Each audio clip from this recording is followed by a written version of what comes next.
hard to believe we're coming up on 12 years. With the impending release of Pokémon Legends Z-A, I find myself the most hyped I've been for a new Pokémon game in a while. That's not to say that I wasn't excited for the previous entries, but something about Legends Z-A really clicks with me. Maybe it's the bold new action RPG direction the gameplay takes, or perhaps it's the promise of new Mega Evolutions. Realistically though, it might just be that I'm high off nostalgia, returning to the very region that previously hosted the most formative Pokemon games in my upbringing. Pokémon X and Y have become, like everything in this godforsaken franchise, incredibly divisive, but they're games that mean a lot to me.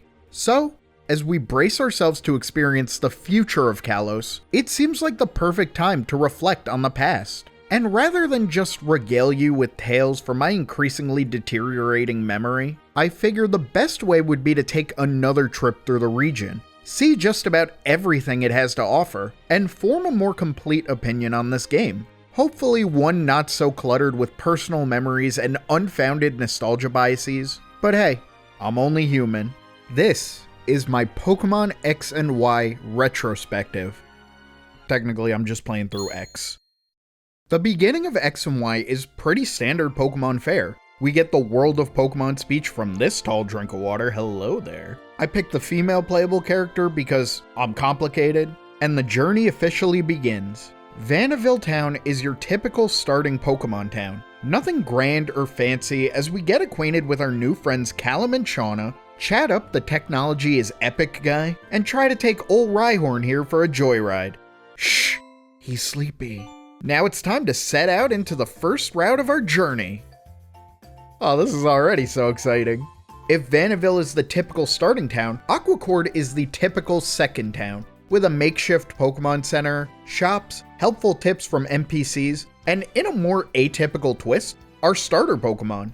We get introduced to Tierno and Trevor, who round out our friend group, and even though we just met, they insist on calling me Big Sylve, and thus, a lifelong bond is forged.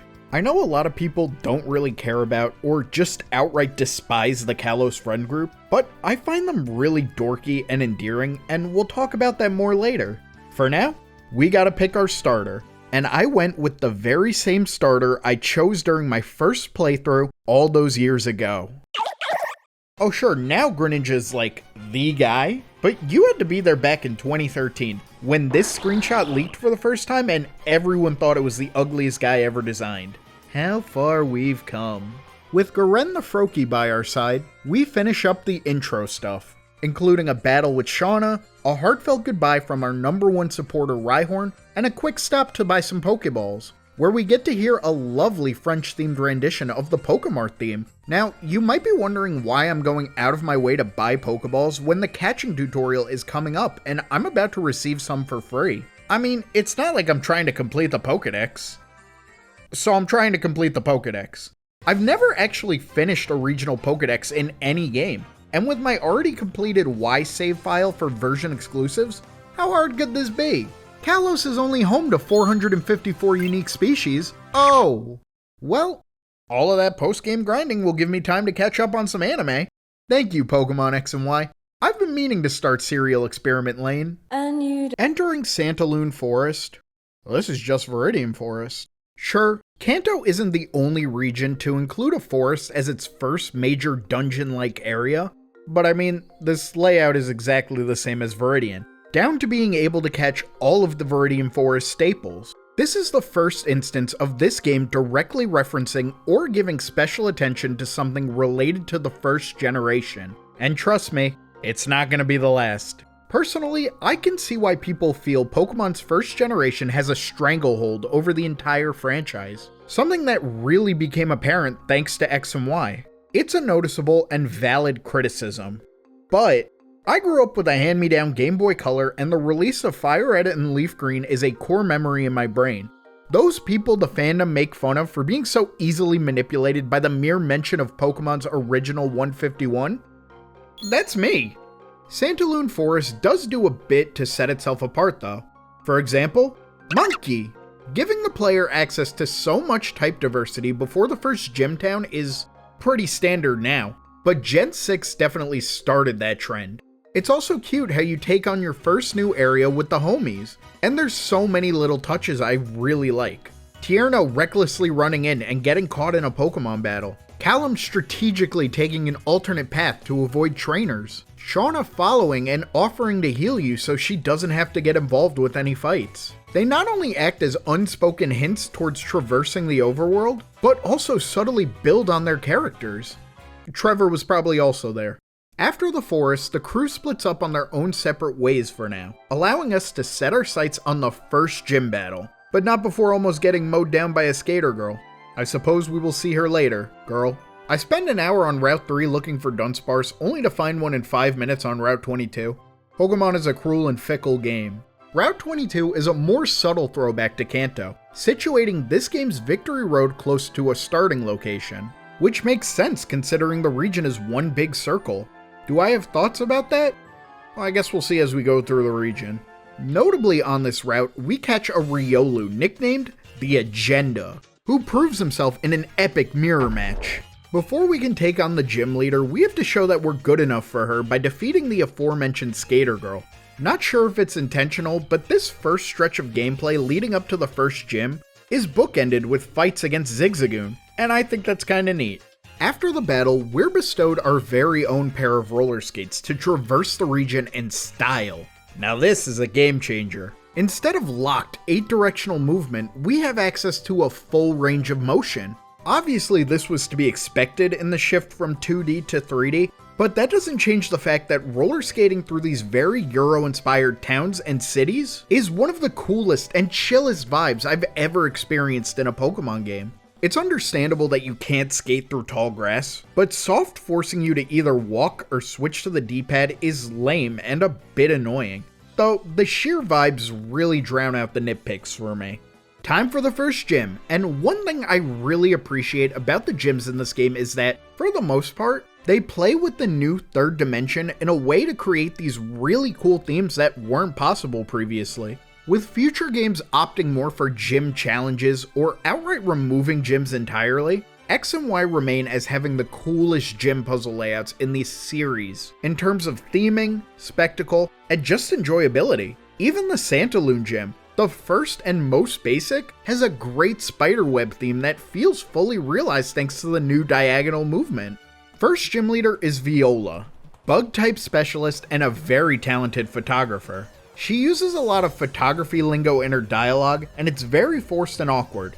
I love it a lot.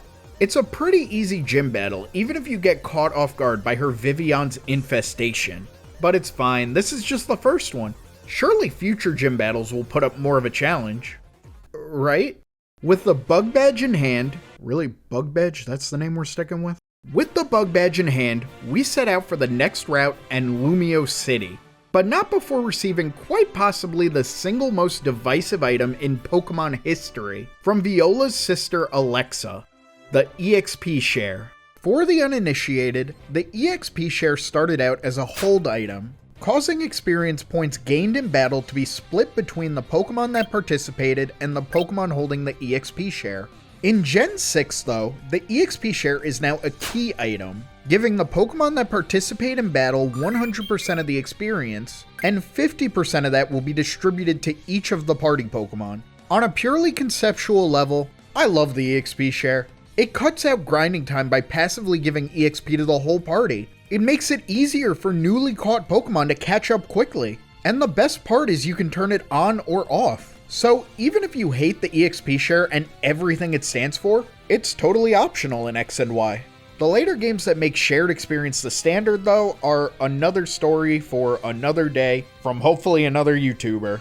The EXP share is fantastic, but it's not perfect in this game. And the biggest flaw comes from the actual level scaling in X and Y.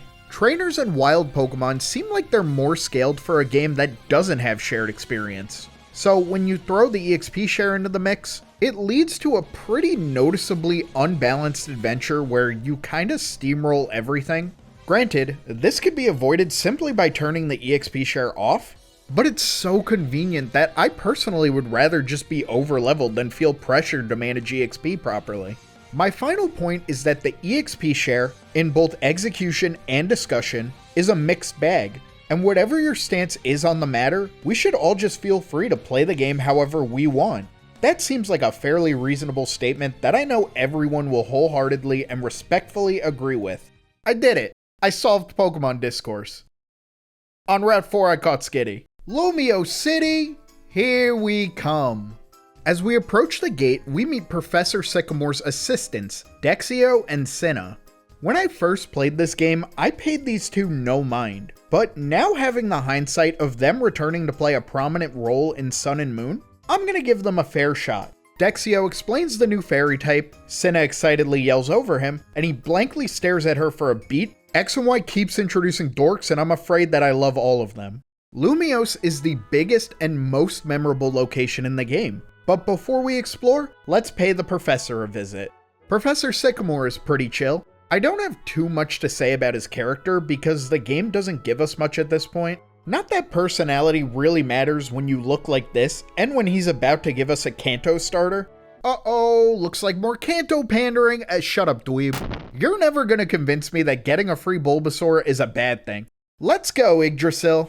As the homies reconvene at the lab, this is also where I started getting a better understanding of Callum's character, or at the very least my own interpretation. Callum is not an antagonistic rival like Blue and Silver, but he's also not quite on the same level of friendliness as the rivals in Gens 3, 4, 5. He's cordial and hangs out with the friend group, but he has a very direct way of speaking and a bit of a main character vibe about him. We find out from Sycamore that originally Callum, son of world-renowned Pokemon trainers, was the only one who was supposed to receive a starter Pokemon, but when he learned about the new trainer moving to Kalos, Sycamore arranged for us to start a new journey in a new region.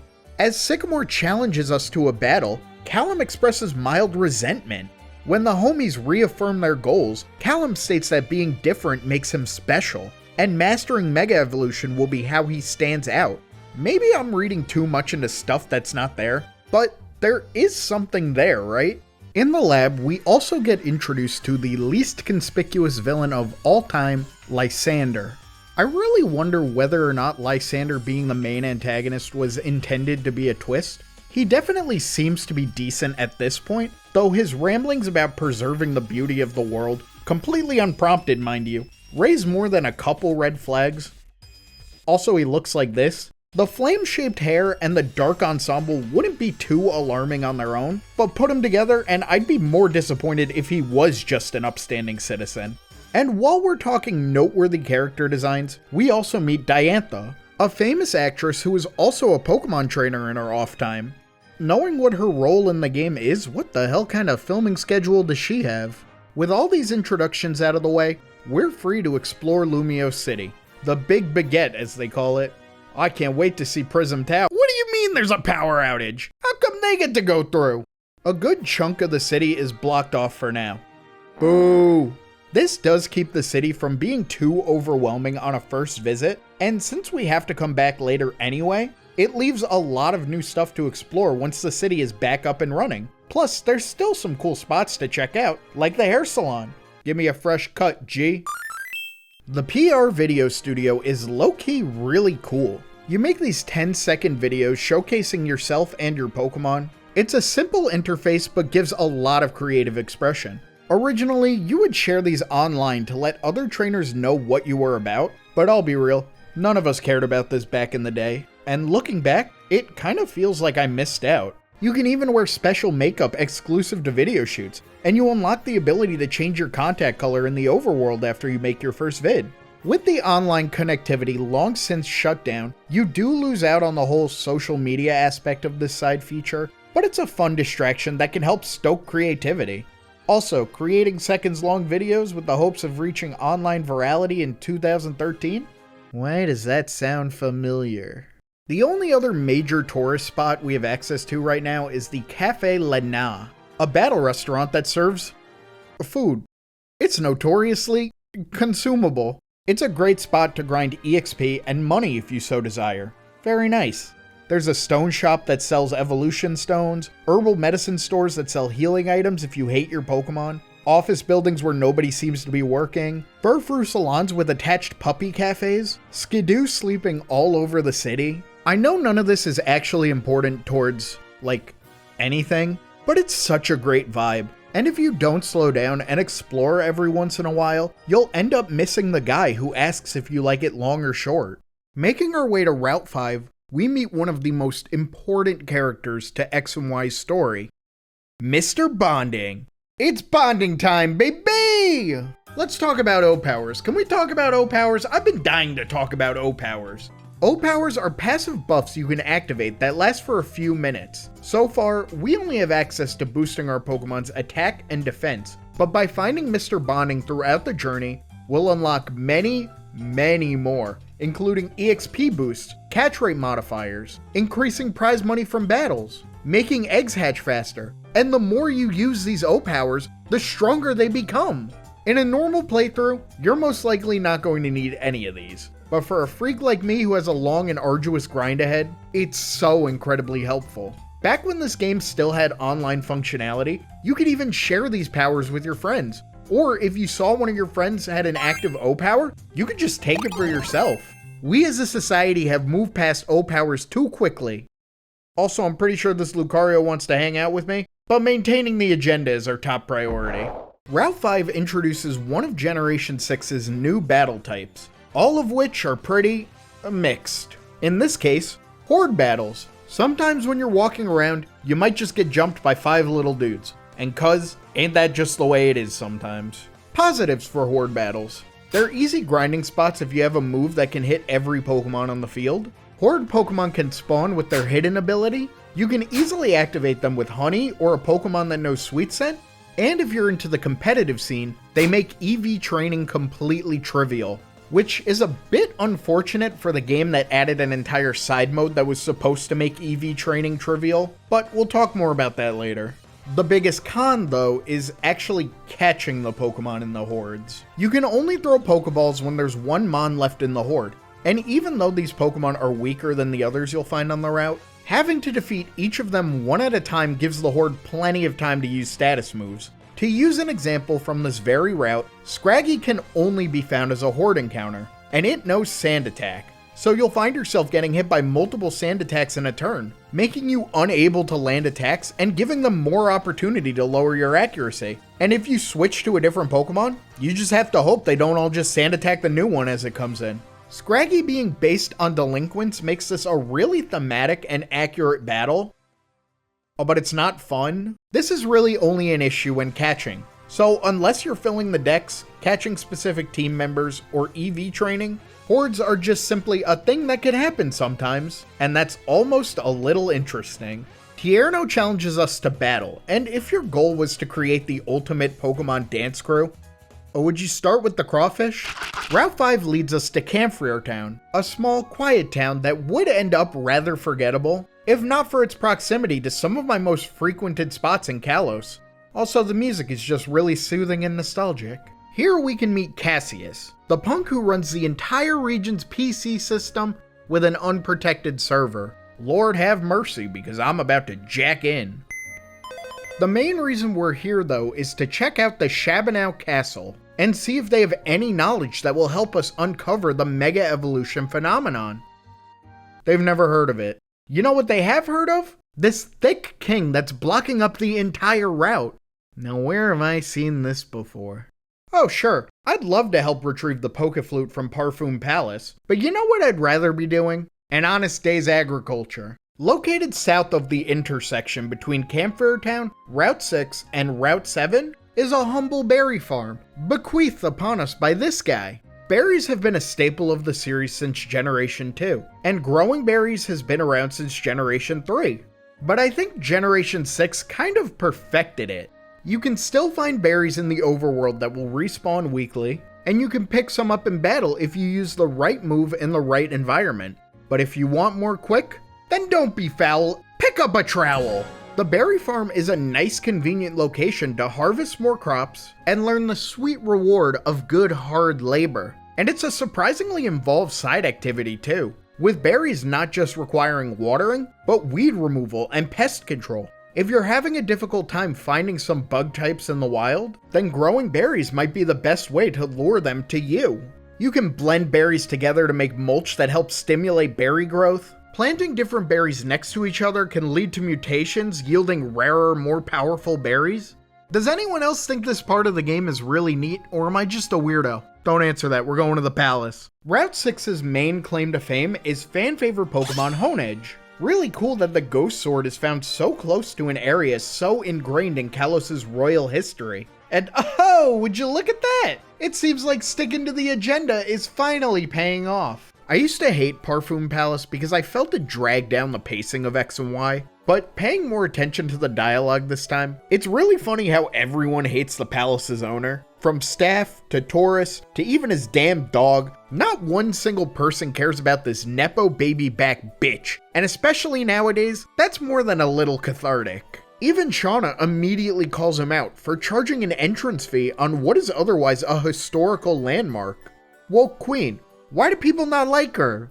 We start to get little hints of history and lore. Interestingly, statues of Reshiram and Zekrom adorn the courtyard. Could this be hinting at remakes of Pokemon Black and White?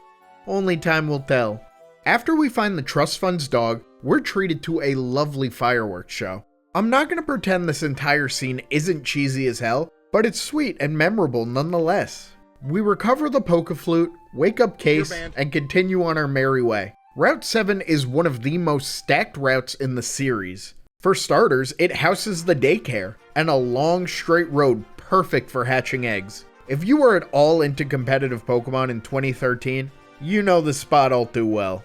There's also the Battle Chateau, one of the lesser talked about areas in Kalos where you fight trainers daily to rise the ranks of French nobility. It's another great grinding spot that actually scales as you rise through the ranks, and it's an especially great place to get some cash.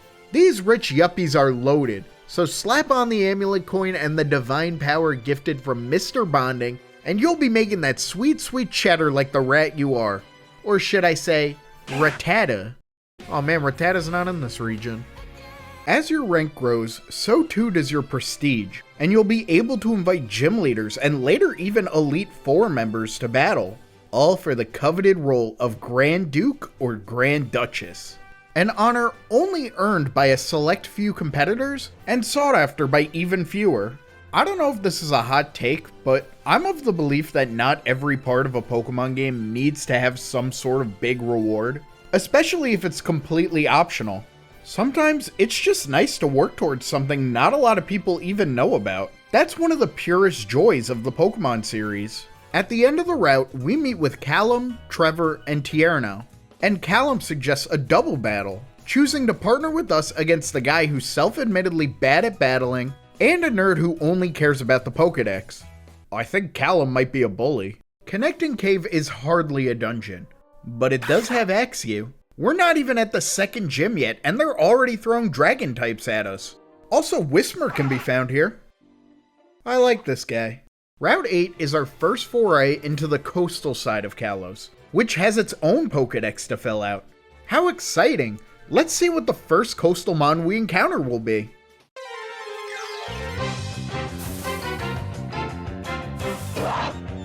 Dude, imagine if this was a Nuzlocke. In addition to the new biome, Route 8 offers the first introduction to Sky Battles. Oh, except I couldn't find the Sky Trainers on my first go-through, so my introduction was on Route 9. Well, anyway, Sky Battles suck. I'm only half kidding. Sky Battles are battles that take place in the sky. How novel! You can only use flying Pokemon or Pokemon with Levitate, and they have to actually be flying in their idle animation. Why this constitutes an entirely unique battle? We can talk about how this irreparably damaged a bunch of Pokemon's idle animations by forcing them to stay airborne like Skarmory, Xatu, and Electros. Except for the fact that Electros looks way better like this, I'm not apologizing. You expect me to believe it's a top predator with those tiny, withered feet? Functionally, logistically, practically, Sky Battles are just normal battles with arbitrary restrictions that don't even really matter all that much. So then why do I like them?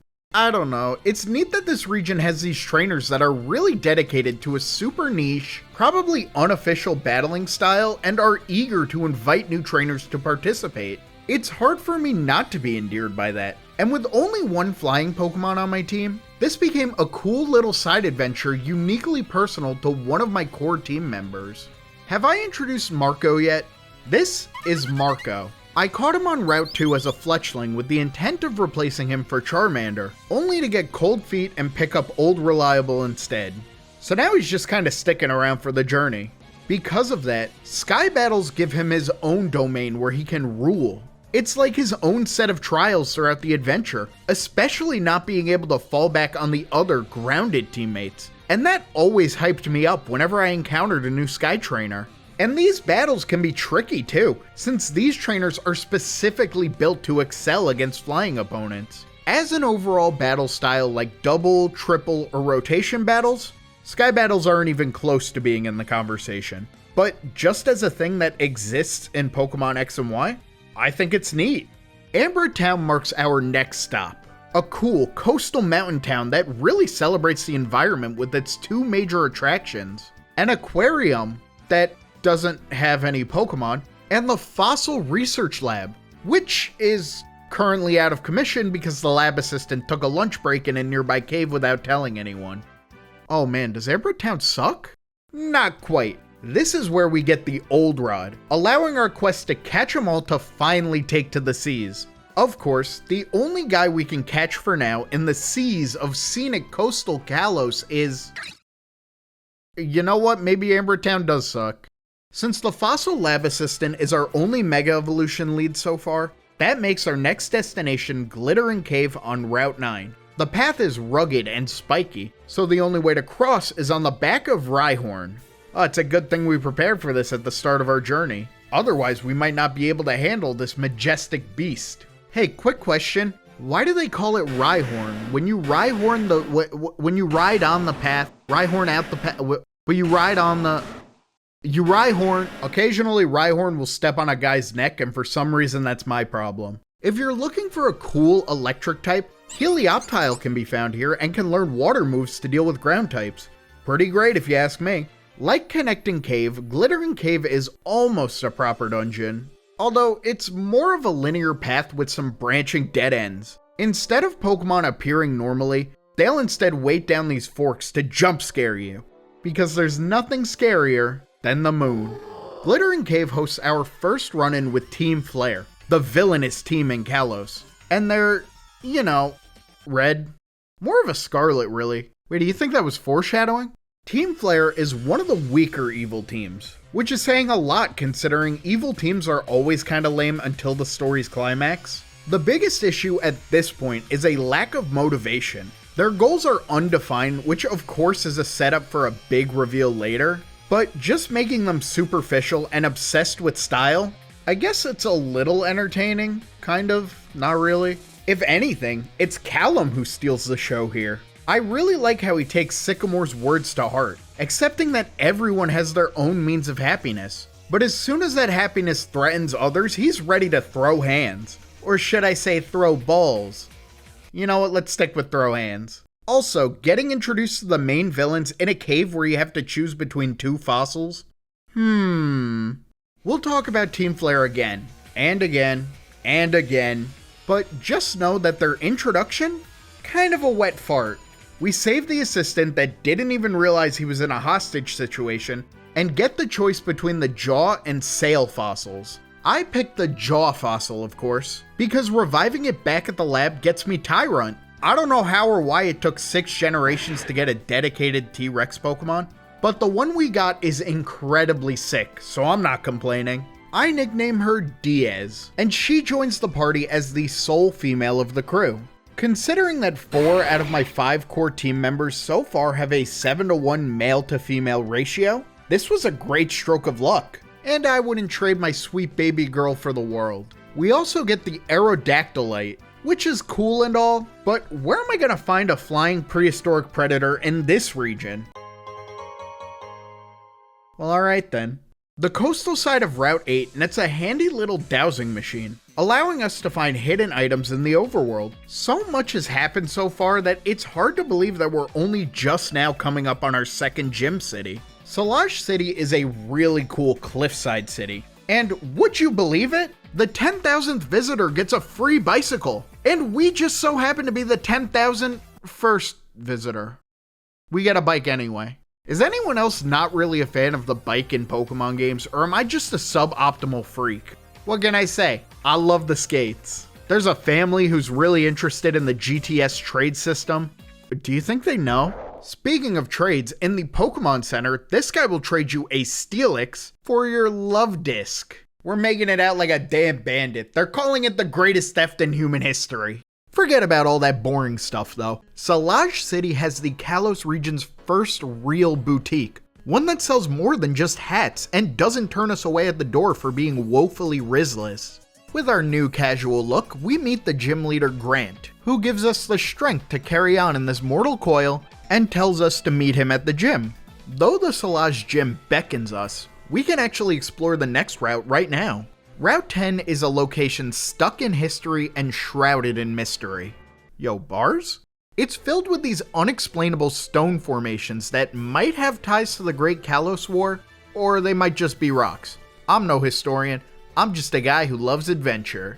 Most notably, this route hosts new fan favorite Kalos Pokemon Hawlucha, providing a solid fighting type option before the rock type gym. Believe me, if I wasn't so dedicated to the agenda, Hawlucha would be on the squad. But even more most notably than Hawlucha, Eevee can be caught here, and it just so happens that Pokemon X and Y introduced a new evolution. There are 2 requirements to get Eevee to evolve into Sylveon. The first, it needs to know a fairy type move. Eevee can be found on Route 10 between level 19 and 21. But only level 19 Eevee will know the fairy type move Baby Doll Eyes, which is necessary to facilitate the Sylveon evolution. Also, Sylveon learns Draining Kiss at level 20, so you're gonna want to evolve it as soon as possible. Why did they design it this way? The second requirement is a 2 heart or higher affection level. Affection is a completely new mechanic, separate from the happiness/friendship mechanic that's necessary to evolve Mons, like Riolu into Lucario. I don't know why I'm even explaining it. We all know that there's no correlation between how much you like someone versus how fond you are of someone. Sylveon is making me lose my damn mind. Avid Pokemon X and Y fans will notice that there's an entire half of the game I haven't talked about yet. The bottom half. While you adventure on the top screen, the touch screen hosts its own bevy of side content. Let's start with the PSS, or Player Search System. This allows you to find other players locally, and gives a quick means to invite them to trade, battle, or share the good word of O-Powers. You could also connect to the internet and do the same with your friends globally. It's genuinely the easiest and most convenient social interface that's ever been included in a Pokemon game. And not only was it their first attempt, it was the only good one. Anyway, none of this matters now since the Nintendo 3DS servers have been shut down for years, so now PSS is just the place to pop O-Powers, which is to say, it's still pretty great. Next is Super Training. I'll get to the boring competitive side of Pokemon after the main adventure. Stick around to see my full, unadulterated thoughts on how Super Training is fine, I guess. And last is Pokemon Ami, who upstroking they tyrant. Pokemon Ami is a side mode where you can interact with your Pokemon outside of battles. You can pet them, feed them Pokepuffs, play minigames. It's very cute, but it's definitely an idea that wasn't very fleshed out yet, and would be refined in Sun and Moon's Pokemon Refresh and Sword and Shield's Camping.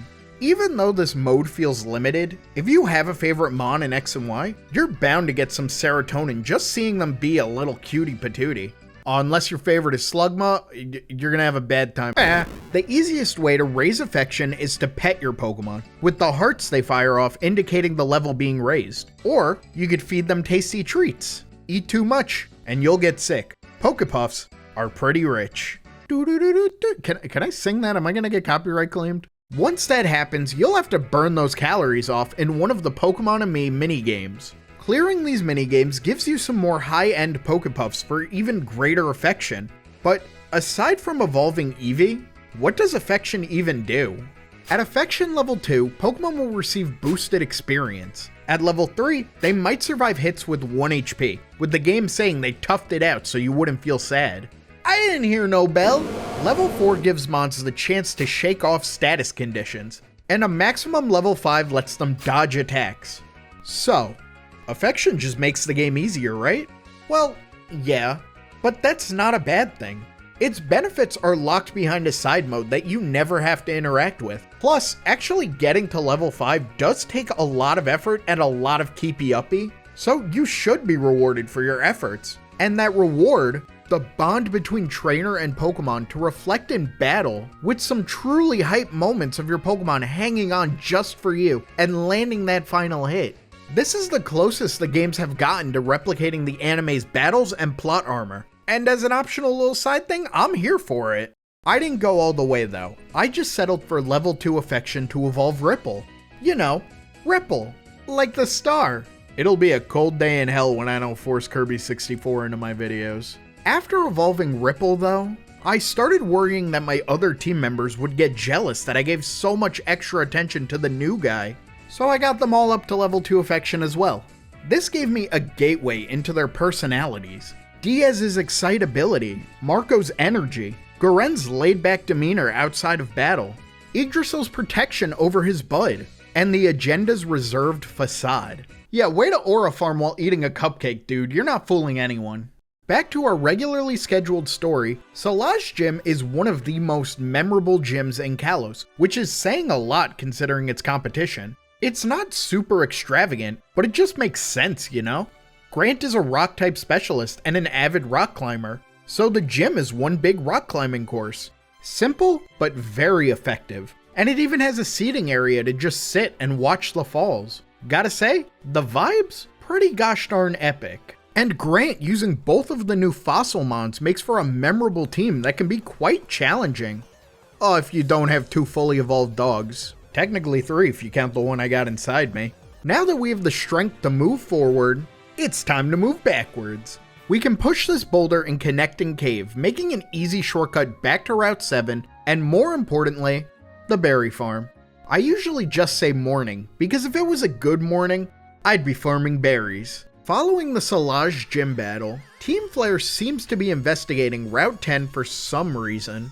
Curious, because this area is literally just rocks. And then there's this grunt in Geosenge Town who just disappears into a pile of rocks. What do the rocks mean? Geosenge is a quaint little town. I really hope it's not, like, harboring a giant laser capable of wiping out all life on the planet. Oh, you know, just off the top of my head. We have another run-in with that skater girl and her 2 Lucario. Look, I get it when she approached me earlier and the agenda was just a fledgling Riolu, but now that I've got a Lucario of my own, it's sweet that her Lucario wants to hang out with me, but 3's a crowd. The only way you'll catch me straying from the agenda is if the game forces me to. Route 11 is among the shortest routes in the game, but there's a reason they call it that. Because of the 11 new Pokemon to catch on this route, good lord. This route actually shows an interesting quirk of completing the Kalos Dex, with its inclusion of Hariyama. Thanks to this game's atypical pacing, we're starting to see fully evolved guys after the second gym. From a gameplay perspective, this makes sense, since if you're going to catch a Pokemon at the level it would evolve at, why not just give you the evolution in the wild? From a world building perspective, which as we all know is the most important part of Pokemon.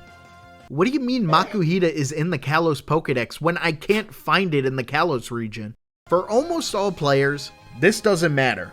For Dex completionists though, it still doesn't really matter. I'm gonna have to breed baby Pokemon anyway. This just gives me more time to binge stuff. Speaking of which, how's it going, Future Silver? What is happening? Reflection Cave is our first proper dungeon that is neither ripped directly from 1996 nor a hallway, and it ends up being a standout location in Kalos because of that. The Pokemon series has no shortage of caves. Hell, Kanto alone has 5. These areas tend to blend together visually and mechanically, so it's always appreciated when we get one with its own creative theming, like Chargestone Cave in Unova, and Reflection Cave of course. A mirror cave itself is already a cool concept. The abundance of psychic types sets it apart from the expected rock and ground type cave dwellers, and the mirrors actually have a practical role in allowing you to find hidden rooms and items. It's a clever way to play with the game's usual fixed perspective. And like the gyms, it's something that really showcases the new possibilities that a 3D world allows.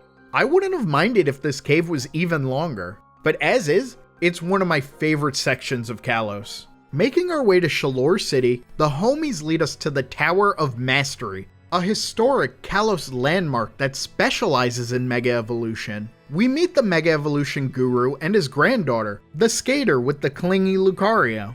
Also, she's the Shalour gym leader.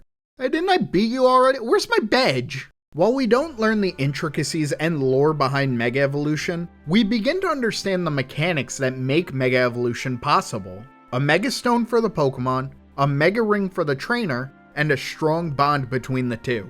Fortunately, Yggdrasil and I have already checked off 2 of the requirements, and the Guru has a Mega Ring ready for the most worthy of Sycamore's pupils. Callum challenges us for it, reaffirming that Mega Evolution will help him stand out as a trainer, but also wanting to give back to his Pokemon for believing in him as a trainer. Should've believed harder because he got absolutely smoked. After the battle, Callum accepts the results and urges us to master Mega Evolution. But there's this underlying disappointment that I can't help but empathize with. Perhaps I'm reading too deeply into otherwise simple dialogue, but to be fair, Pokemon characters thrive off of our own personal investment and headcanons. Before we can claim the ring though, we have to prove ourselves ready to battle Karina by beating Karina. Again, Shalour Gym doesn't take advantage of 3D space as well as the last gyms, but its theming is just as strong. Who would have thought that the fighting type specialist who loves roller skating would run a gym that's just a big roller derby rink? It's a fun theme, and actually being able to skate alongside the other trainers really adds to its novelty. The gym battle itself is pretty easy, especially with Marco reaching his full potential in the gym. Of course, this is just the appetizer. The real battle will take place atop the Tower of Mastery, basked in the moonlight. No longer a gym leader and challenger, but 2 equals unlocking the power of Mega Evolution and duking it out with their Mega Lucario. Unfortunate that I'm not allowed to use my Lucario for this battle. You would think that Karina's Lucario would get the hint that I'm not interested by now, but whatever. If this is what I gotta do to get my Mega Ring, I'll play along. I mean, not being able to use the agenda for one battle isn't gonna kill me.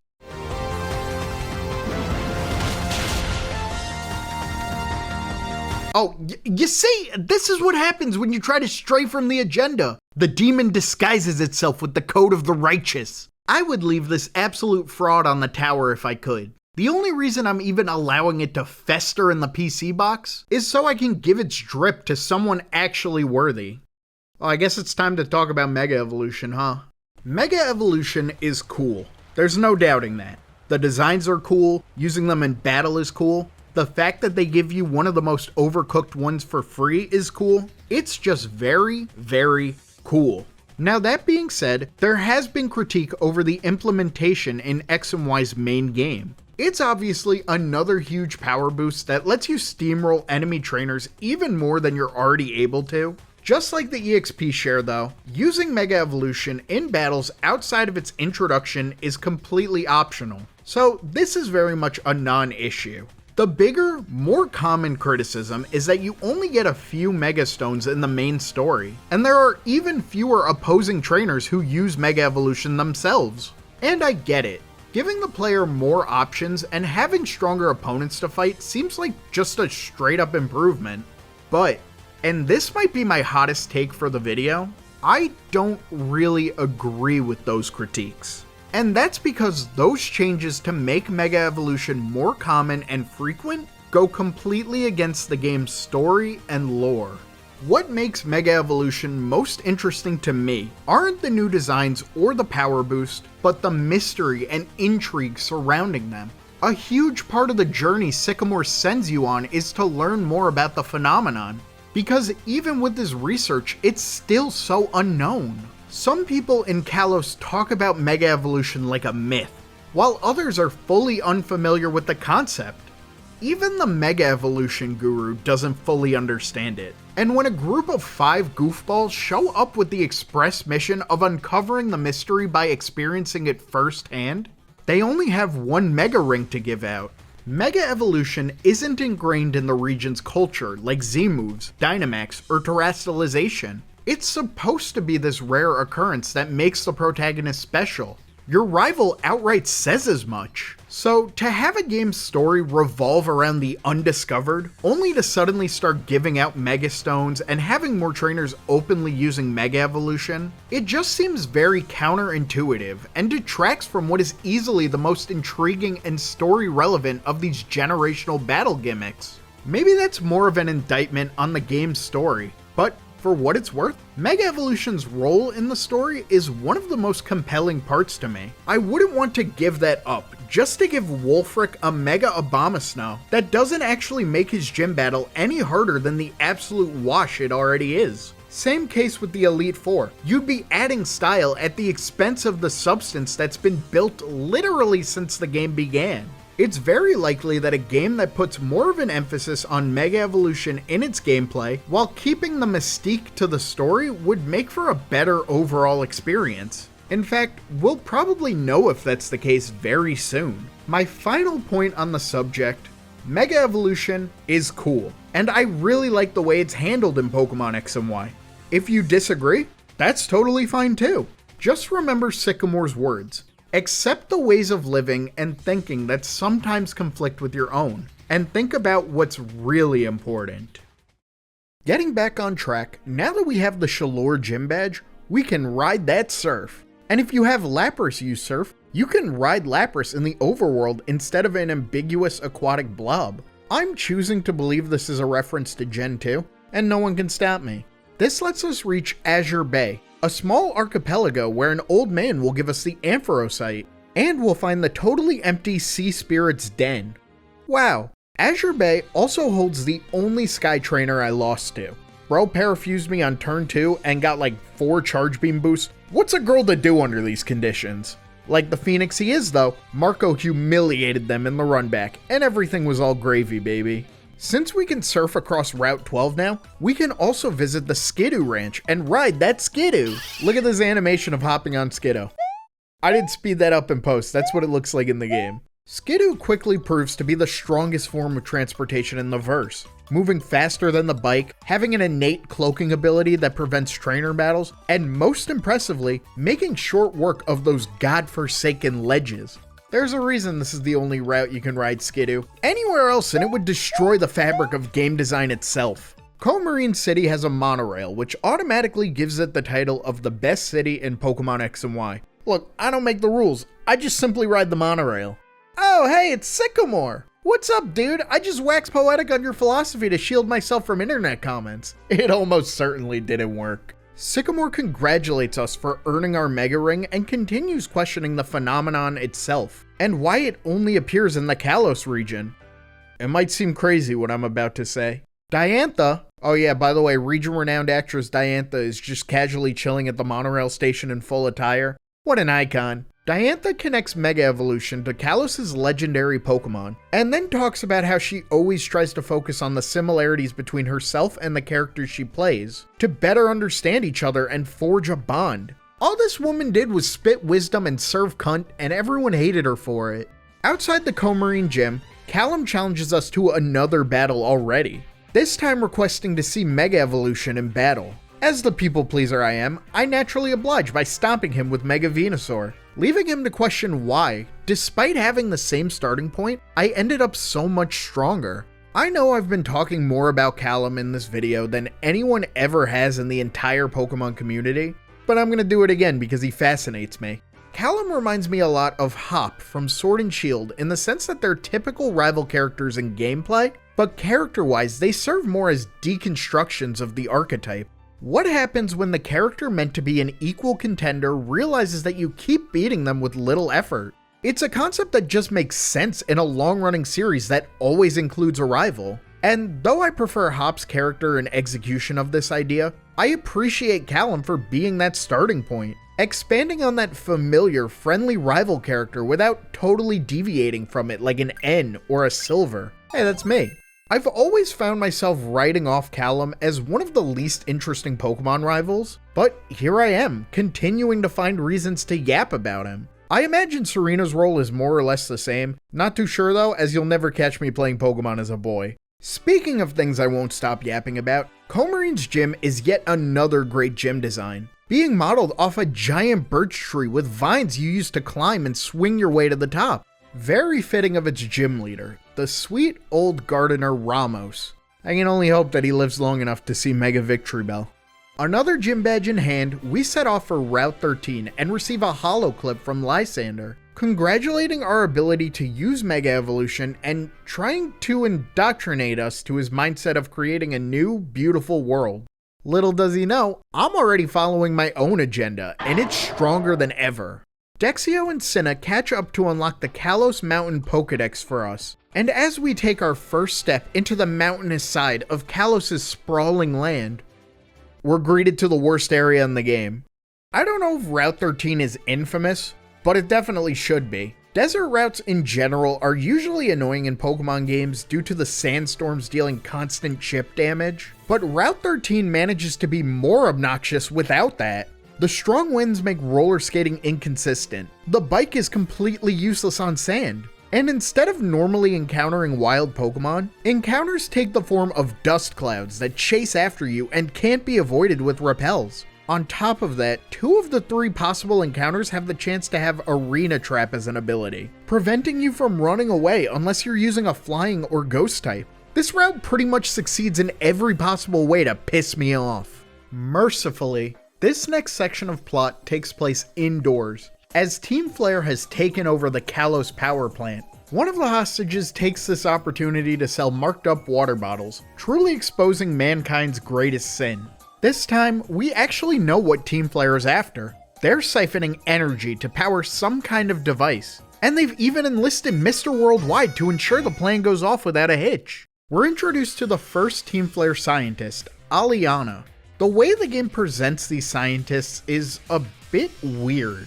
They seem to take orders from the admins, but while the admins are unnamed and have generic designs, the scientists are all given unique designs, and I hesitate to call them personalities, but they certainly stand out way more. I'm not gonna pretend like I ever cared about these characters for more than their looks, but with at least one of them set to play a major role in Legends Z-A, I wanted to pay more attention to the Team Flare scientists as I played through X again. And now that I'm finished, I still don't have anything to say about them. At least they're all still pretty. Even you, Xerosic. Even you. We chase off those there rapscallions, but not before they collect all of the energy they need. As they make their escape, we meet the Defenders of Kalos. 2 heroes who are definitely not Dexio and Cinna. They inform us that power has been restored to Lumiose City, give some full restores, and then the red hero says, "I leave before being left. I decide." Which is a line that made me laugh really hard for quite frankly no reason I could explain. Does Cinna have any fans? Am I the first? As we finally make our way out of the desert, we encounter the world's tallest man, rambling about a Pokemon given eternal life and sauntering off. What am I supposed to do with this? Lumiose City, the Big Baguette as they call it. Part 2. With power fully restored, we can truly explore the city, starting with the lighting of Prism Tower. Wow, she's as prismatic as she is towering, isn't she? And this makes for another cool memory that we get to share with Shauna. She talks about a puzzle-solving device the gym leader Clement gave her that she hasn't used yet because, as established earlier in Santaloon Forest, she loves solving puzzles.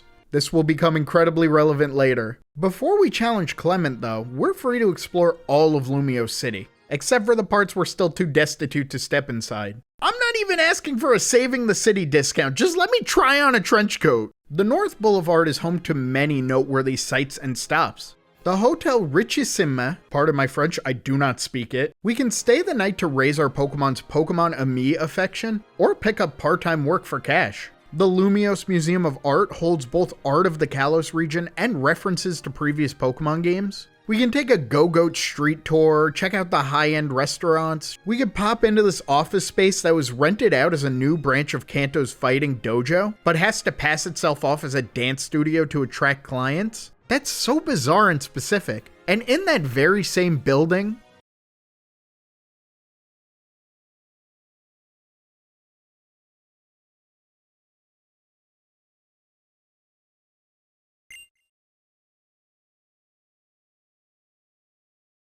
like our first visit to Lumiose, this is all extraneous stuff to make the city feel more alive. and I think it works. I mean, if you don't explore the Lumiosian streets, how else will you stumble across this furfrou brazenly pissing on the floor of the most luxurious hotel in the region? And if you don't engage with the locals, how else will you learn that those sleeping skidoo I mentioned during our first tour of the city were actually abandoned and patiently wait for their owners to return? You know what, I wish I hadn't engaged with the locals. I'm sad as hell now. For all the praises I've given to Lumiose City and the Kalos gyms, unfortunately the Lumiose gym is a huge miss. Battling inside of the Eiffel Tower itself sounds like it could be really exciting, but the gym challenge itself is just a quiz. Considering Clement would go on to become the most memorable and iconic of Kalos' gym leaders, this is a far, far cry from his true potential. Before we head out, we're invited by Professor Sycamore and Lysander to talk about Mega Evolution and our journey. We learn Lysander is a descendant from the ancient Kalos royal family, and how the former king of Kalos created a horrible weapon which Lysander describes as reprehensible, but ultimately pretty good at cleansing the filth from the world. All this while Sycamore stares at him dreamily and praises him. You know, this was the one thing X and Y was missing up to this point. Doomed Yowie. Route 14 sees another meetup with the homies. After the obligatory battle with Callum, Trevor talks about how Tierno got held up at the fighting dojo, an otherwise unnoteworthy comment that becomes mildly humorous only if you've thoroughly explored Lumiose. Let me tell you, this kind of writing is right up my alley. Shauna invites us all to check out the scary house. Ooh. Unfortunately, Callum denies the offer, choosing to focus on strengthening the bond with his Pokemon over the bond with his friends. So I actually really like this for Callum's character. Callum has always seemed more closed off, emotionally speaking, from the other homies, but he was nonetheless a core member of the group. But looking back on it, everything we did together, meeting Sycamore, stopping Team Flare in the Glittering Cave, battling in the Tower of Mastery, everything has been tied to this goal of becoming stronger and standing out as a trainer. Callum was a trainer with so much promise, yet we've taken all the glory and forced him in this corner where he feels this compulsive need to catch up, putting these aspirations above spending some quality friend time. This cements him as a great antithesis to Shauna, who doesn't care at all about battles or comparing herself to others. She just wants to make memories with those closest to her. And it's in this moment, when Callum refuses the opportunity to be included in one of Shauna's special memories, that she questions if she's actually accomplishing anything herself, if these memories she's making are actually important, or if she's just wasting time, before slipping back into her bubbly, upbeat personality. I absolutely love this brief interaction, and it further pushes my newfound belief that these characters have a lot more to offer than they're typically given credit for. I know in-game the Scary House story is supposed to be really lame, but it's got such great presentation. The secluded house in the middle of the bog, the shaky camera, the weird framing, the chilling music, the big reveal, and then the old man threatening a curse upon us if we don't pay the tip. Dude, this rules. And it's a delight to see how the homies each individually react to the story. Shauna calling this place a ripoff, Tierno admitting to zoning out, Trevor genuinely wanting to know if the story was true or not. So far, I've been given crumbs for Tierno and Trevor characterization. I'll take whatever I can get. Route 14 is where we can catch Goomy, the generation's flagship pseudo-legendary. I remember when we all first saw Goomy and learned it was a dragon type, the streets went crazy for this little dude. Also, viewers at home, take a wild guess which Pokemon on this route took me over an hour to find. The answer may shock you.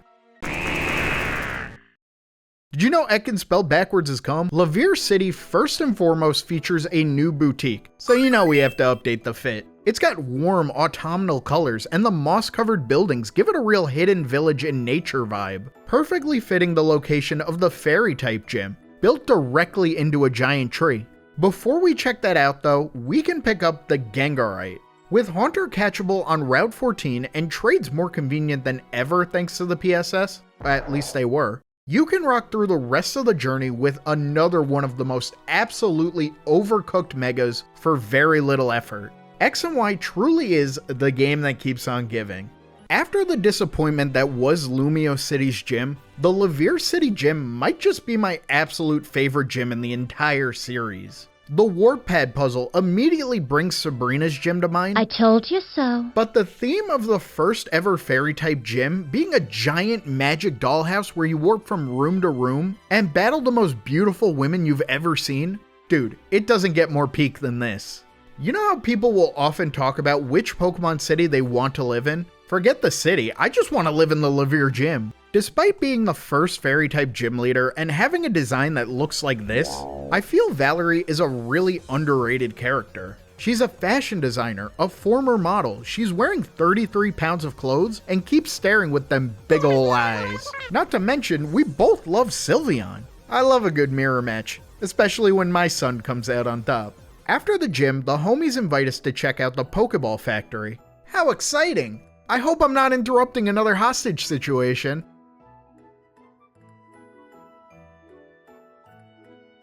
You know, it's weird that it's happened twice, right? Callum might not come with us to the spooky house in the bog, but you best believe he's gonna show up here to call Team Flare's suits ugly and their scientists dumb. Based. You wanna know how I know nobody even gives an iota of thought towards the Team Flare scientists? If this game came out today, there would be way more artwork of Celosia and Bryony kissing. Yuri artists, this is your call to action. For driving the villainous team out of one of the region's chief manufacturing facilities, we're gifted with the Master Ball.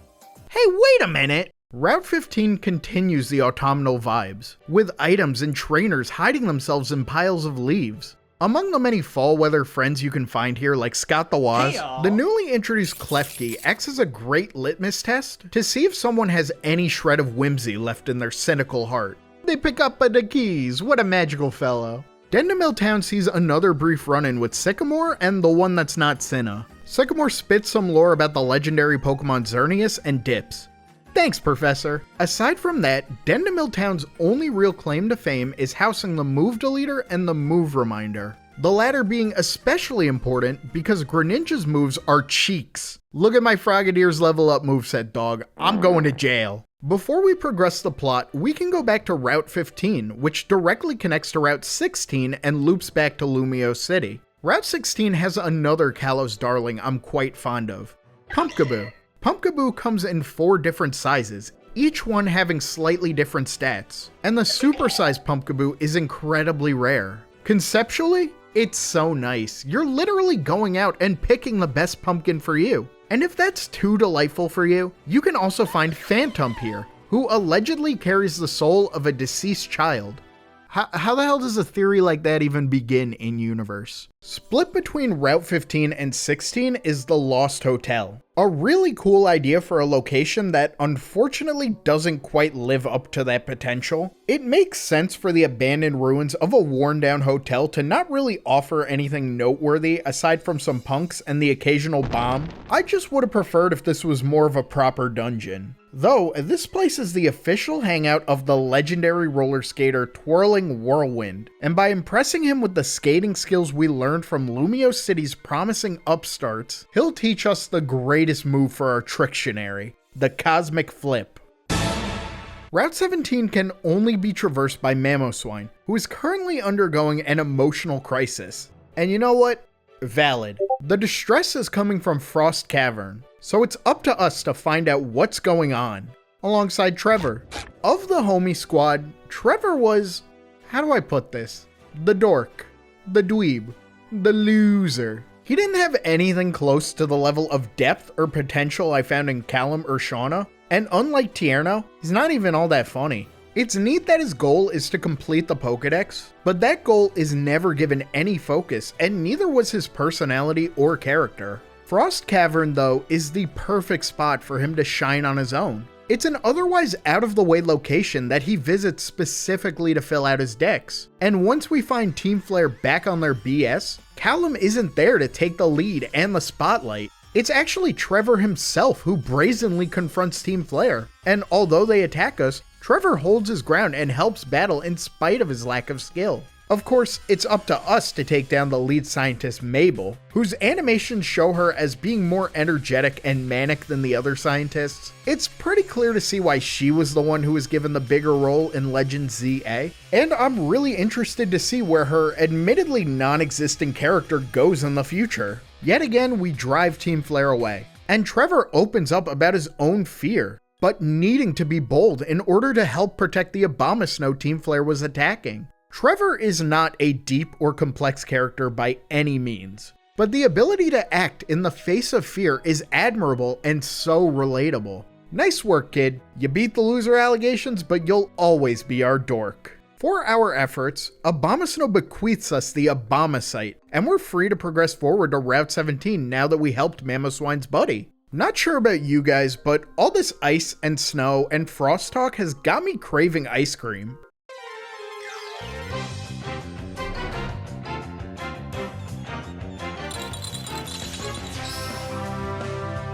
Aw, strawberry? Route 17 harkens back to Route 9, a dangerous path only traversable by a big, strong ungulate. Occasionally, Mamoswine will step on a guy's neck, and for some reason that's my problem. Former President Barack Obama! Let me be clear. Anistar City is our next stop. Me when Sinnoh Pokemon X and Y appears. Per Sinnoh's info, we meet up with someone who knows about the legendary Pokemon Xerneas. Learning that it's been suspected to have played a role during the ancient Kalos War from 3,000 years ago, and supposedly after it released its remaining energy, Xerneas transformed into a dried up tree. I'll be sure to keep in mind that the next time I see a withered tree, it might just be the harbinger of life's corpse. What a fucked up game. While we check out the city, I want to bring special attention to this NPC. A lonely old widow who requests we catch a Pokemon under level 5 to keep him company. Of course I oblige by giving him Woodle the Weedle, and we can see how quickly his mood shifts. It's really sweet. Stuff like this in Pokemon games always gets me. We can also check out the Anistar Sundial, one of the most gorgeous locations in the game. You might suspect that something this spectacular would have some significance later in the story, but not everything needs to have gameplay, story, or lore implications. Sometimes a big pretty sundial can just be a big pretty sundial, and that's good enough for a guy like me. Before we can take on the gym, we have another battle with Callum, the rival ambushing us in an attempt to end his losing streak. Yeah, not today, buddy. Callum's dialogue here is a mix of friendly competition and unbridled frustration. He's definitely trying to keep things cordial, but the reality of having to play catch-up with someone so similar to him really shows through his facade. No time to harp on that though, as our next gym battle awaits. Oh man, I broke the gym! If you haven't been convinced that Kalos has the best gyms by now, surely this is the one that cements it, right? This is straight up ethereal. The gym leader, Olympia, is similarly radiant, with a very striking design and a speech pattern made up of haiku. This is tough. It's a shame the battle isn't. Exiting the gym, Callum looks for the salty run back, but is interrupted when Lysander comes to make an announcement. Hey guys, it's your boy Lysander. Just called everyone to say I'm about to commit mass genocide. Thanks. Hey Callum, let's take a rain check on that battle, okay? The obvious joke to make here is why the children should be the ones tasked with taking down a large-scale terrorist organization. But like, what am I gonna do? Sit idly by as Team Flare eliminates all Pokemon? I'm not even halfway complete with the Pokédex yet. I'll be damned if I let the world end before I catch Shuckle. Would you believe that Lysander is holed up in the only location in the entire region named after him? Most people would call this stupid and obvious, but this is like peak supervillain behavior. Interestingly, instead of building up to the showdown, Lysander chooses to jump us at the entrance. Although he spent so much time preparing his big message that he didn't even have the chance to fully evolve his team. After we beat him, we're tasked with defeating the rest of Team Flare in order to find the elevator key. Wow, a villainous hideout hidden underneath a popular public establishment, filled with spin tiles where our primary objective is finding a lift key. How cliche can you get? We make our way through the lab, battling grunts and scientists alike. Partway through, we run into the Defenders of Kalos. They're looking for a really tall guy. Then Sinnoh casually reveals her secret identity before trying to gaslight us into believing she didn't. This is my favorite character. Sologia and Bryony have chosen to seclude themselves in a back room together. Wonder what they were doing? Kissing perchance? When we encounter Mabel, she asks if we're alone this time. I tell her no, and she says, well, of course you're not. You have your Pokemon, huh? with a line like that, it makes sense why she would go on to become a Pokemon professor. Oh, and then she casually reveals Team Flare uses the Holocaster to collect our personal data. Damn, Team Flare was kind of ahead of the curve on this one. We find the lift key and catch up to Lysander and the tall guy from Route 13. I wonder what role he plays in all this. Oh, he's just gonna tell us? Alright. 3,000 years ago, there was a man and his beloved Floette. When the war between regions broke out, Floette fought on the battlefield, but tragically lost her life. Racked with grief, the man sought to bring back his partner no matter what. He built a machine to restore its life, bringing back his fallen partner. But the rage and pain of losing her in the first place overtook him, and he turned against the world itself. He turned the machine into a weapon and used it to end the war. Floette, saddened at the grievous losses in order to bring her back, left the man. And we see the stones from Route 10 are actually graves of the fallen Pokemon, now worn down, unrecognizable, and completely forgotten. As historical lore for the region, it's really strong. It's rare that we get to learn world history in Pokemon, so to have a story so serious, so dark, so tragic, it's really powerful. I love the style they used to present this story too. The depictions of the war and its aftermath are especially striking, and the music syncs up perfectly with the cutscene. Now, having this lore dumped on us all at once in what is our first proper interaction with AZ, not necessarily the most graceful way to convey this story. For all the biased praise I've thrown at this game, the pacing is easily my biggest critique. It's a story that I still really enjoy, mind you, but one that is definitely lacking in its build-up and is forced to play catch-up during its climax. I can't say whether it's like this because of deadlines or if this is genuinely how the team wanted to convey this story. Either way, it feels like all the pieces were in place for the grandest Pokemon story yet, but the actual assembly leaves something to be desired. Exploring Lysander's office, we learn a more expanded telling of AZ's story, and we get to learn more of Lysander's motivation. He was once a Pokemon trainer who would help others on his journey, but felt his help was being taken for granted as they demanded more and more from him. This led him to think about how resources are finite, and if people are driving themselves to extinction anyway, he might as well create a perfect world himself. I know everyone likes to clown on Lysander for being the worst villain ever, at least before someone else took the mantle, but I think his reasoning and motivation is sound. For a villain, of course. This descent into darkness works for me, and coupled with his lineage dating back to Kalos' original royal family, and his cover being as this brilliant scientist whose inventions benefit and progress humanity, his savior complex is totally understandable. I'm not going to say Lysander is the greatest, most misunderstood Pokemon character of all time, but I do think he's fascinating in his own right. With the ultimate weapon just a single button press from activation, Lysander gives us a chance to stop it, and we actually succeed. Xerosic activates it anyway. Dang, we were so close to calling it early. The ultimate weapon has now been activated, but we can still stop it before it fires. We rush to Geosenge Town, and let me just address the allegations before rumors get too out of hand. Yes, I stopped to take a picture. It's the ultimate weapon, dude. When am I gonna get a chance like this again? We find Team Flare's secret HQ in the rocks. You remember the rocks from like page 12 of the script, right? We storm the HQ alongside Callum, who completely puts aside his recent feelings of jealousy and inadequacy to focus on stopping Team Flare and protecting his friends. That's what I like to see. Let's extinguish this flare, buddy. We confront Lysander again, and he continues to spew his Lysander agenda, even citing our Mega Ring as an example of limited resources causing battles. We battle Lysander again, this battle more clearly just being a means to stall us, for the ultimate weapon to finish powering up.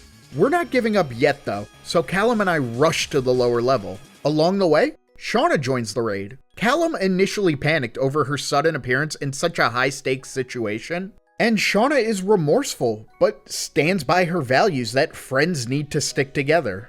Maybe it's because I've given these two way more focus than anyone in human history ever has before, but this is a super earned resolution to their friendship, and it's realistic too. The game hasn't really focused much on Callum's decision to focus on himself over his friends, yet it's been weighing on Shauna without him even realizing. Nobody's really at fault. They just express their feelings and grow stronger for it. Now, did this need to happen while we're en route to stop the extinction of human and Pokemon kind?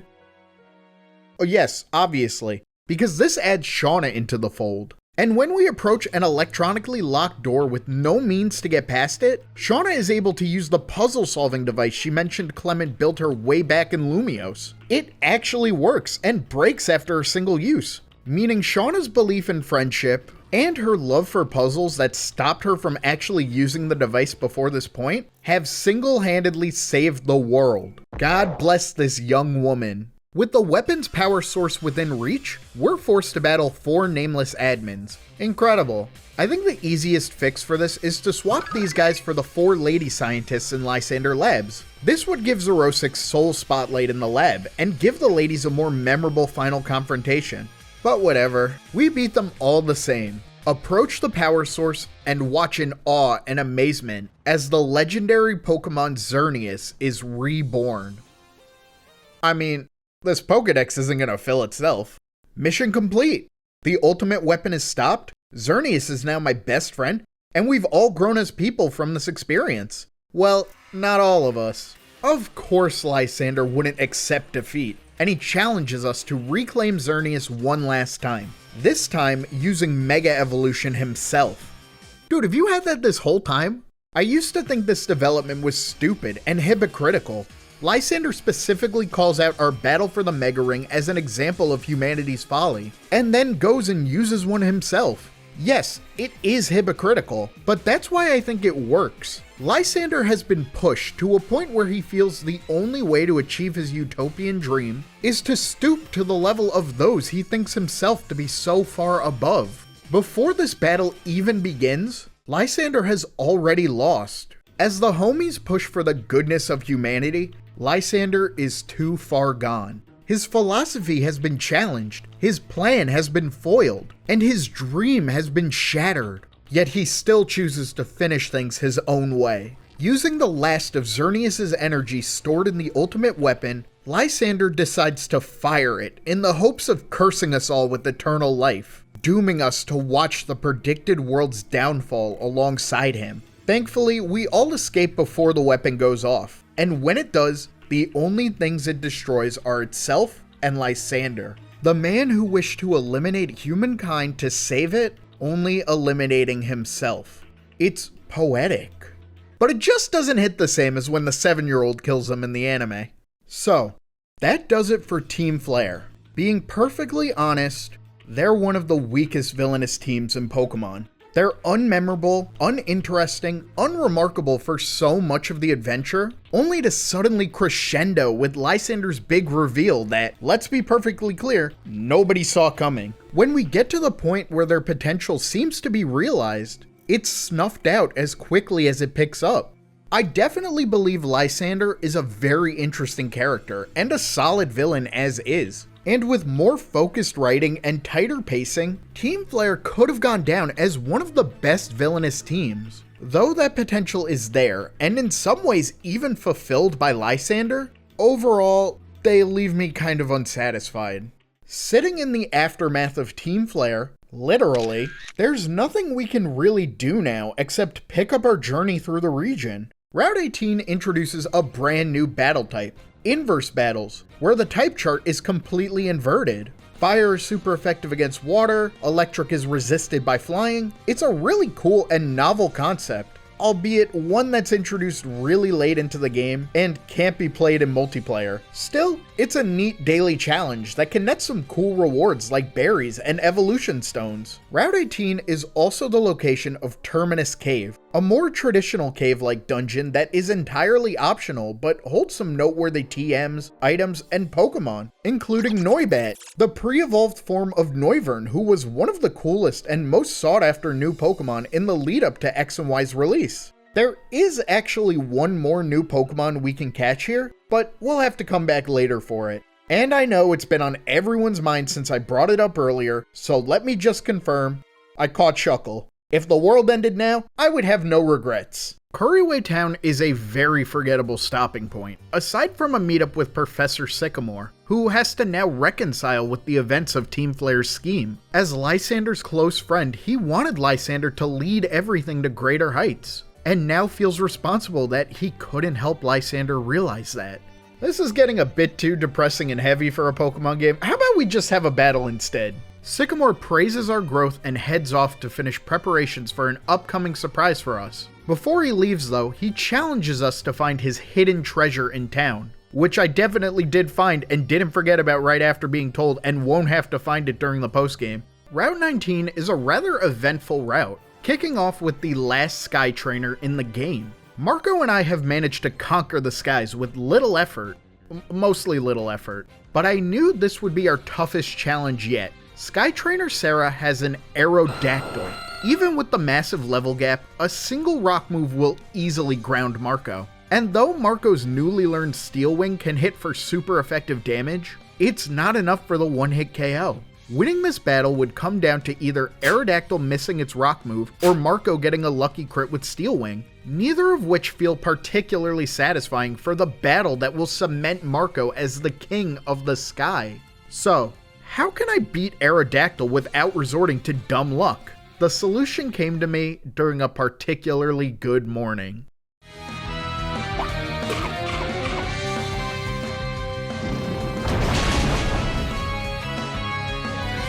And just like that, Marco is the Kalos Sky Battle Champion! Say what you want about Sky Battles, what other battle type could give a dramatic finale like that?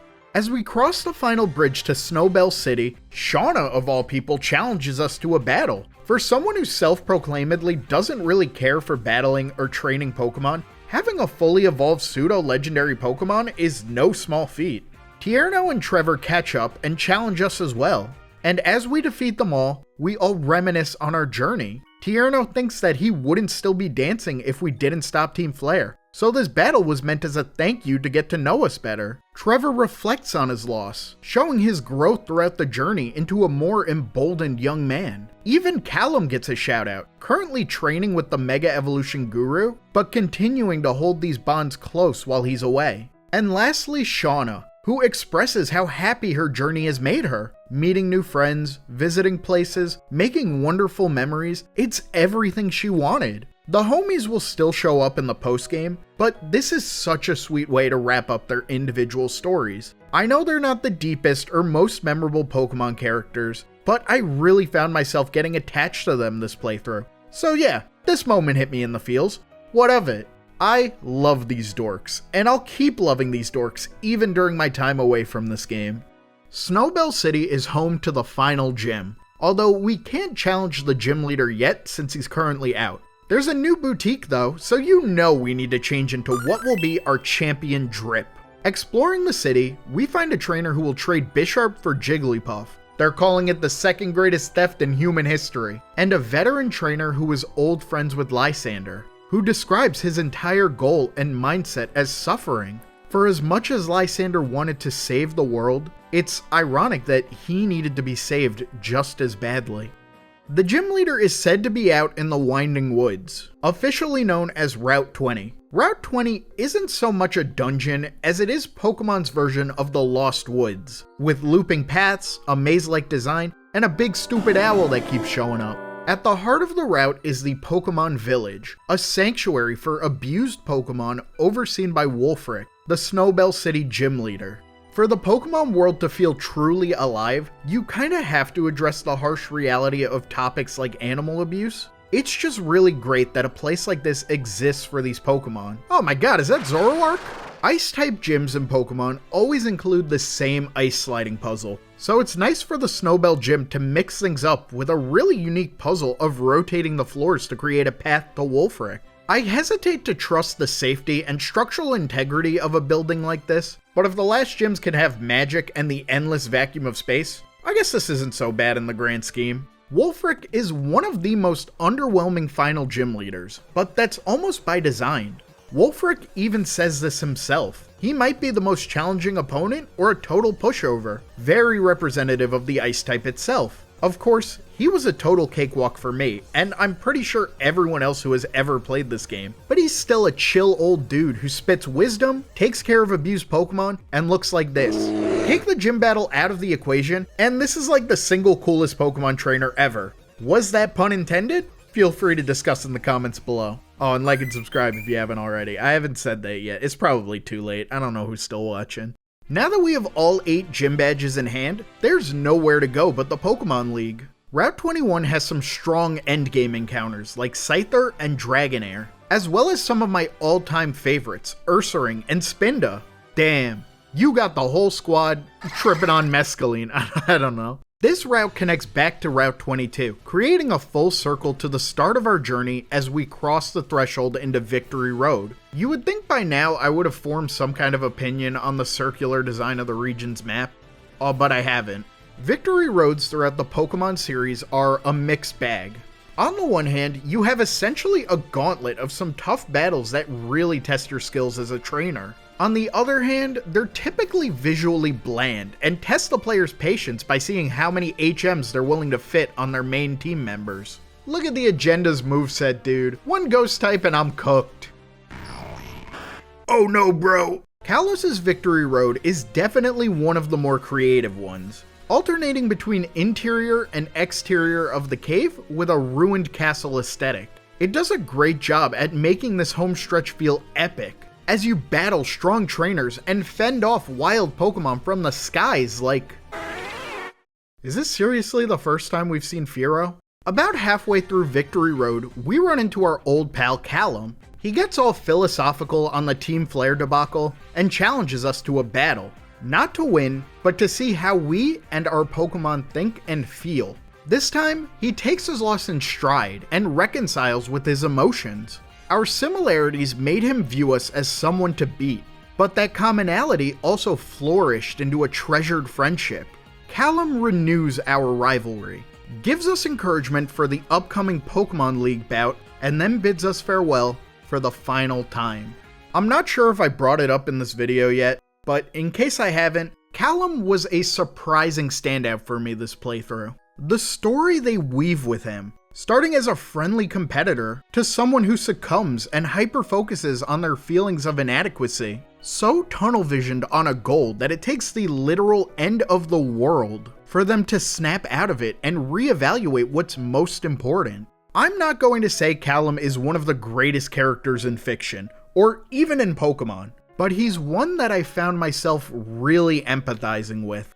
Being a creative in an online space, it's very easy to find myself comparing my work to others and their own success. Surrounded by so many people I see as above me, even within my own circles while I'm putting forth maximum effort, it's unfortunately common to feel like I'm just not good enough. And when those feelings hit, I could let that ignite my competitive fire against people who, quite frankly, don't know I exist and don't view me in the same competitive light. I could dwell on these feelings of inadequacy that only come from my own perspective. Or I could focus on what really matters to me. The friends I've made, the memories I've experienced, that sense of pride and purpose these videos bring me, and the endless possibilities the future holds. Perhaps I'm putting too much stock in Callum's character, but for what it's worth, I wouldn't feel this way at all if I didn't believe he had such a strong foundation. Considering I went in with zero expectations for this character, it should go without saying that Callum really blew me away.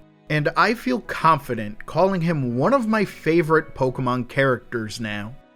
Before long, we exit Victory Road and make it to the Pokemon League, the final stop in our main adventure. I snap a celebratory pic, finish catching the remaining Pokemon in Victory Road, and go around doing Elite Four prep and other miscellaneous errands. These berries aren't gonna water themselves. As I'm going through, I'm suddenly taken aback when this happens.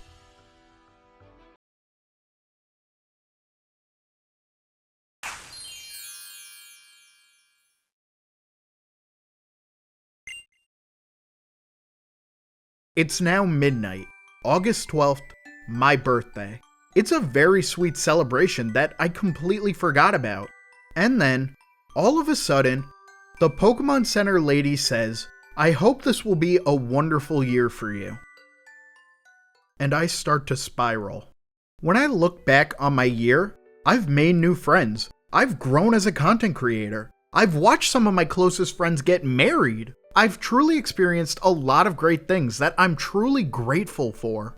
And then I look at where I am, working the same dead-end, unappreciated job that I told myself was only temporary, in the same living situation that makes me feel even more trapped, with absolutely zero faith or courage in myself to make any life-changing decisions. Totally succumbing to the fear and uncertainty of what tomorrow holds, despite knowing it'll be exactly the same.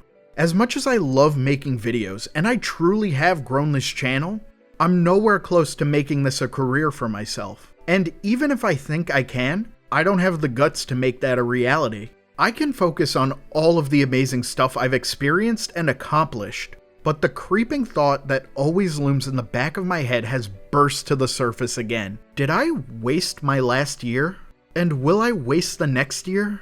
In 2013, I was an awkward high schooler who had finally found a group of friends I really clicked with, not only in school, but online as well. And we were all spending countless hours playing the new Pokémon X and Y together.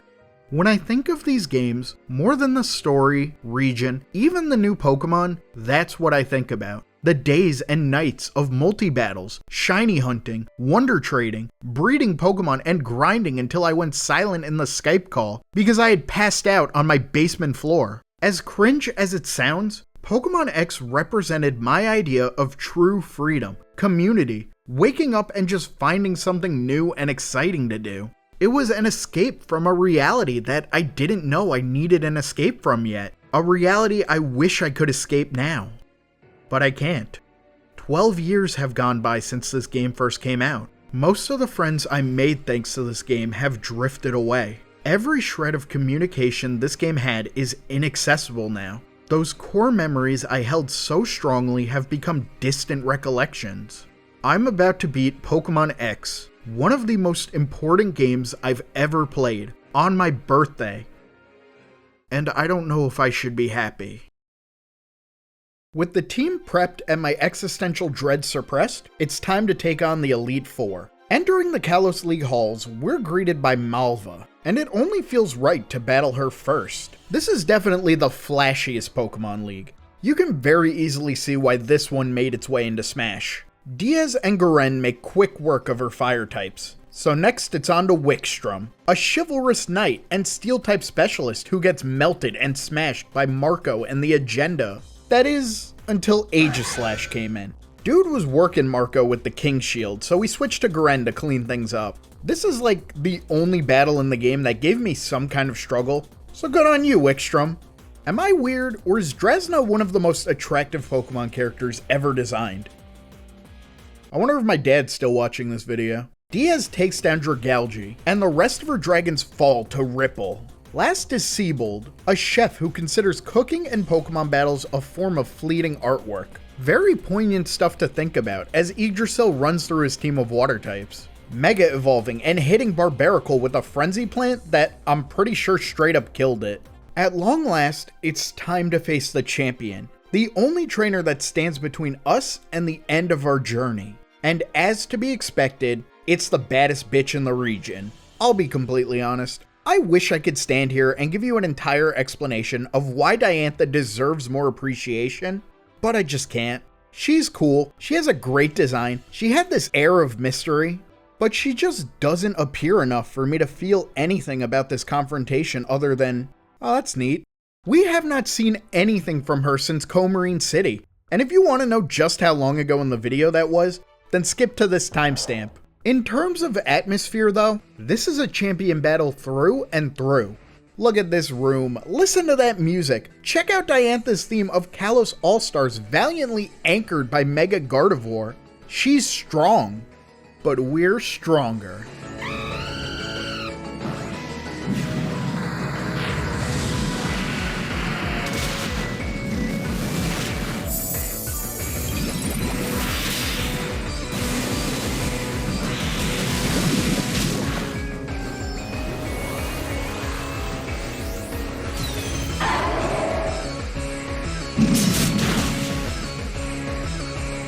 The battle is over. The journey is over. Diantha takes her loss in stride, crowning us and our lovely squad as the champions we are. And while this in itself would be a sweet conclusion, we're not quite finished yet. Remember that surprise Sycamore was planning? Turns out, it was a full celebration in Lumiose City, celebrating us and the homies for saving the world. Why does Trevor walk like that? Pokemon games always be leaving the fate of the world in the hands of children. At least this one has the decency to celebrate us for it. During the ceremony, AZ appears and challenges us to a battle, wanting to know what a trainer is. The outcome of the battle isn't as important as what the battle itself represents. Liberation from one's past. The grief, the pain, the destruction, everything that had tormented AZ for 3,000 years. He can now truly begin living again, a new start as a new trainer. And sensing the change in the man's heart, his beloved Floette returns. I know it's been memed to death, but I won't lie, this gets me choked up every time. It's such a beautiful final moment to end the game on. So, that was Pokémon X. I hope this was the fair and impartial takedown you had hoped it would be.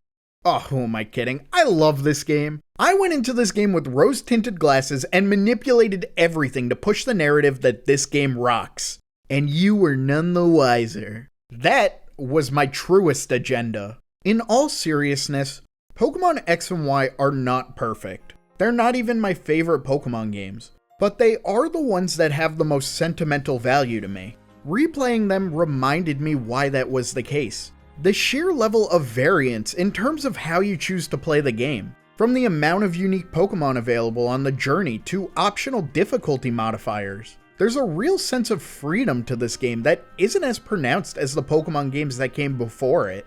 The region itself is one of my absolute favorites. Kalos has so many memorable locales and creative themes that keep the adventure exciting. The story might not be the most graceful display of pacing and focus, but the story beats that were supposed to hit worked for me. And there were some developments that genuinely surprised me with how much there was to dissect. There was just way more for me to enjoy about these games than there was for me to critique. Of course, any critiques levied against the game are more than valid. They just personally didn't majorly affect my enjoyment. I don't even fully know if I've made a proper case for this game throughout my scattered ramblings, but I really do hope more people will come to appreciate this game. It will always be one of my absolute favorites. And the best part is, we're not done yet. So, I lied.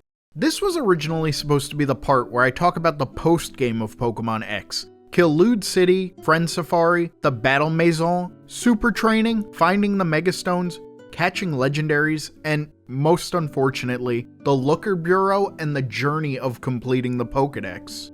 It's all been scripted and recorded, but to be completely honest, I'm trying my damnedest to get this video done before Z-A comes out, and it's just not possible with the time I have left. And I doubt there's really a demand for me to make that into a standalone video.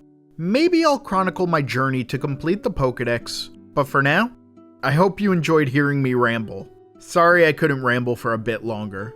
As I prepare myself for Legends Z-A and the impending future, there's a message I hold dear that I'd like to share to close out this video. To the person reading this, what are you like now? Did you become who you wanted to be? For starters, what was the person you wanted to become even like? I don't know. But it would be wonderful if you can boast that you're living each day to its fullest. Thanks for watching.